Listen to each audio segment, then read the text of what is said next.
teman-teman, kembali lagi ke channel aku.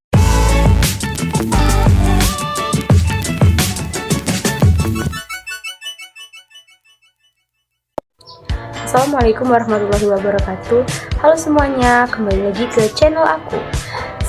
Hari ini aku akan menjelaskan kepada teman-teman mengenai filsafat pendidikan dan teori manajemen pendidikan. Sebelum masuk ke materinya, teman-teman semua jangan lupa untuk komen, like, dan subscribe di bawah ya. Sebelum masuk ke materinya, aku mau ingetin teman-teman untuk nanti isi link yang ada di description box di bawah ya.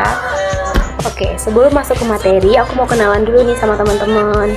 Kenalin, nama aku Tri Puspita Lestari. Aku dari Prodi Pendidikan Matematika dari UB Universitas Bengkulu. Baiklah, dosen pengampu saya.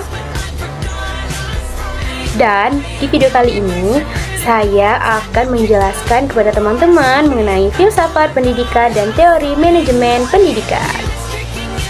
Oke. Sebelum masuk ke dalam videonya, aku mau tanya dulu nih ke teman-teman. Ada yang udah tahu filsafat pendidikan itu apa? Kalau tahu, boleh komen di bawah ya. Baiklah, aku akan bantu jelasin buat teman-teman yang belum tahu nih. Filsafat pendidikan adalah cabang filsafat yang mempelajari dan mengeksplorasi konsep, teori, dan prinsip dasar yang mendasari praktik pendidikan. Hal ini melibatkan refleksi mendalam tentang tujuan pendidikan, nilai-nilai yang harus dikembangkan dalam proses pendidikan, dan bagaimana pendidikan dapat membentuk dan mendidik individu dan masyarakat. Yang selanjutnya adalah aku bakal bantu jelasin ke teman-teman mengenai fungsi dan tujuan dari filsafat pendidikan. Yang pertama adalah fungsi dari filsafat pendidikan. Filsafat pendidikan ini sendiri berfungsi sebagai landasan teori dan praktisi pada pendidikan, serta membantu para pendidik dan pembuat kebijakan dalam merumuskan dan menerapkan prinsip-prinsip pendidikan yang efektif dan efisien. Selanjutnya adalah tujuan dari filsafat pendidikan.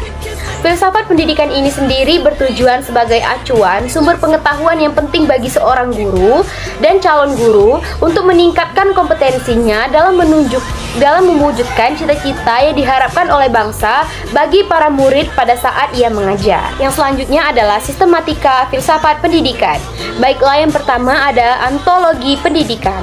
Antologi pendidikan ini sendiri merupakan cabang dari filsafat yang mengkaji suatu wujud atau keberadaan dari suatu objek sehingga tidak berbicara tentang suatu hal yang terjadi atau mungkin terjadi. Nah, yang kedua adalah epistemologi pendidikan. Epistemologi pendidikan adalah proses bagaimana mendapatkan ilmu pengetahuan, hal-hal apa yang harus diperhatikan dan apa yang disebut dengan kebenaran dan bagaimana kriterianya. Selanjutnya yang ketiga adalah aksiologis. Aksiologis pendidikan adalah ilmu yang mengkaji nilai dari suatu objek. Hal ini tentunya bersifat objektif ya. Kelas selanjutnya adalah manajemen pendidikan. Nah, manajemen pendidikan merupakan suatu proses perencanaan, penyusunan, pelaksanaan, dan penawaran dalam mengelola sumber daya alam yang berupa manusia, uang, material, metode, mesin, market, waktu, dan informasi untuk mencapai tujuan yang efektif dan efisien dalam bidang pendidikan. Adalah tujuan manajemen pendidikan. Tujuan manajemen pendidikan adalah untuk membentuk kepribadian para pelajar agar sesuai dengan tujuan dari pendidikan nasional dan tingkat perkembangan dan perbaikan untuk usia pendidikan. Baiklah, yang selanjutnya adalah prinsip-prinsip manajemen. Yang pertama adalah prioritaskan tujuan dan kepentingan mekanisme kerja di atas kepentingan pribadi. Baiklah, yang ketiga adalah memberikan tanggung jawab pada personil sekolah sesuai dengan kemampuannya masing-masing. Yang keempat, mengenali faktor psikologis manusia. Dan yang kelima, biasanya relatif terhadap nilai-nilai. Nah, oke deh teman-teman, itu dia penjelasan dari aku.